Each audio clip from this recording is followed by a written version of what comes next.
Hi everyone, my name's Riley and I'm going to tell you a little bit about interview tips. It's very important, obviously, if you're going to an interview, prepared for it. It's one of the things I always find from my clients is they're not ready for interviews. They go in there, they think they know everything, they know all the knowledge, but they're not ready for a real interaction with someone face to face. So I'm about to tell you all about that through a camera, not to your face. Number one, my first tip, confidence. It's all about confidence. Someone's going to trust you with a job. That job has responsibilities. They also have people that might be in charge of them, may have a lot of money in your hands, in your responsibility. They want to be able to trust you with that. Even if you are the most qualified person for the job, if you come in there looking like you're not ready for it, they're not going to give it to you. So look like you deserve that job. Even if you walk in and you go up to the receptionist and she says, and you say, hey, I'm Riley, I'm here for the interview at 10 o'clock with Mr. McAllister. And she says, great, that's his door right there, just up there. It's the red door. All the doors are coloured, let's say, and that's a red door. And you walk up there and you just miss that door. You go right by it. And and you see blue doors, you see green doors, you're just wandering out, and you end up in the women's toilet. And that's when you bump into him, and he's in there. He's like, well, aren't you my 10 o'clock interview? Confidence. Engage you right there, and you say, pleased to meet you, Miss Callister. I believe it's 10 o'clock. Shall we have that interview? And he'd be like, we're in the women's toilet. What are you doing in the women's toilet? This is when it comes to tip number 2. Turn it round on him. All right? So, in an interview situation, bit like being tortured. If you've been tortured before, you know what I'm talking about. The power is with the prisoner, not the torturer. The torturer has a job to do.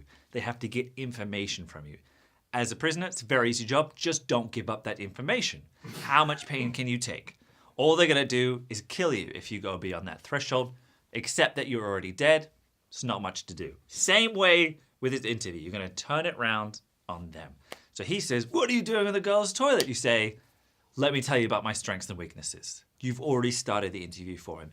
You're doing the interrogating. You have the information, and you're just controlling that stream of information that comes out. And a lot of times with torture, and this leads me on to step 3, they'll give them what they call a false flag, all right? So you've been tortured for a long time, you've been starved for food, you don't have anything. They think you're at breaking point. You know you're not, but they think you are. So you give up a bit of false information. So you make something up. You say, Osama bin Laden is he's in Jerusalem.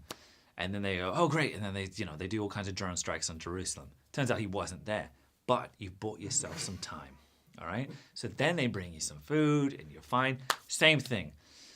Let me tell you about my strengths and weaknesses, Mr. McAllister. And he says, oh, okay. And you'd be like, guess what? My weaknesses are my strengths. And he says, what? And now you've bought yourself some time, all right? So you're thinking. And which brings me straight on to point 4.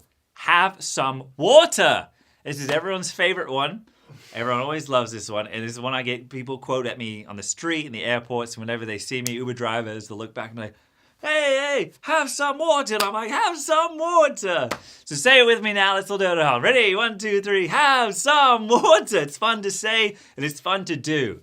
So after you've had your first initial contact, you've been confident, you've turned it round on him, and you've bought yourself some time. Now is the time to have some water. So he says to you, let's just go back to our situation, Mr. Callister. You've walked in the girls' bathroom. You've seen him. You said, it's time for our 10 o'clock interview. He says, what are you doing in the bathroom? You say, let me tell you about my strengths and weaknesses. And he says, seriously, what the fuck are you doing in this girl's bathroom? You turn on a tap and you start drinking from the water. All right? Even the toilet bowl, whatever. Even if you don't have water there, if they've not offered you water, you find water. All right? It's like those diviners in Australia, where they have the 2 sticks and they go, find some water somehow. If you are in a building, if you are in an office building, you are surrounded by what? Walls. That's right. You are surrounded by walls. What is in those walls? Pipes. Exactly. You drill through that wall, you find that pipe, you will find some water. That brings me on to step 5, I think. 5, probably 5. Make yourself at home. All right? If you are in a room, you want to seem comfortable in that room. You might be working in that room. It might be your future office. Find some water in the walls, drink water from the tap, do whatever you have to do, even if it's not water related, just to make yourself feel at home. I personally would probably take off my belt. I like to wear my belt when I'm outside because I used to be a bit wider in these jeans and they've kind of slacked out a little bit and I don't like to wash them because I feel like a little ripped bit that I feel like if I wash it's just going to tear open. So I'm not washing them. They're quite baggy, but I put a belt on them so they don't fall down when I'm outside. However, when I'm at home, I don't like the pressure on my bladder when I'm sitting down. So what do? You take off the belt. All right, so that's step 5. So walked into the women's bathroom, you've run into Mr. McAllister. He's asked you, what are you doing in the women's bathroom? You told him about your strengths and weaknesses. You've started to drink water out of the tap and the toilets. Then you start to take off your belt. You are at home. That's step 5. And step 6, the final step, the most important step, the one everyone always forgets. It's so easy to remember those 5, but when you get to that 6th one, for some reason our brains can only hold 5 pieces of information. It doesn't like the 6th one. You get panicked, the adrenaline's running, your mouth is dribbling with toilet water. You just can't remember what that 6th one is. Here it is. Let me say it for you loud and clear. I will say it 6 times for you right now if I have to, all right? Here it is. The 6th golden rule. Always leave them wanting more, all right? Leave before it's time. Leave before you have that awkward like, oh, well, great, thanks so much. Oh, thanks to you. Yeah, great. Oh, it's fun to have you here. All right, I'll escort you to the lift. Then you got to make awkward small talk to the lift. Then like, what are you going to do for the rest of the day? And you're like, I don't know. You got to make something up. Then you're out. You feel safe. You just want to get away from them. You just want to detach. And they're like, oh, I'm getting on that bus too. Then you're on the same bus as them. It's just a fucking nightmare. So what do? You leave before they're ready. So back to Mr. McAllister. You've walked in the bathroom. He says, what are you doing in the girls' bathroom? You say, it's 10 o'clock. It's time for our interview. Let me tell you about my strengths and weaknesses. He says, no, seriously, what the fuck are you doing in there? You've searched for water. You've drunk the toilet water. And then what do? You've made yourself home. You've taken off your belt. That's right. So you've taken off your belt. You've whipped that off. And then he says, what are you doing taking off your fucking belt? Why are you in the women's bathroom? You leave. You leave and you don't come back. And you say, look him in the eye and you say, thank you very much for your time. And then leave. And that's it. And that's it. Those are the 6 golden rules. How to do an interview.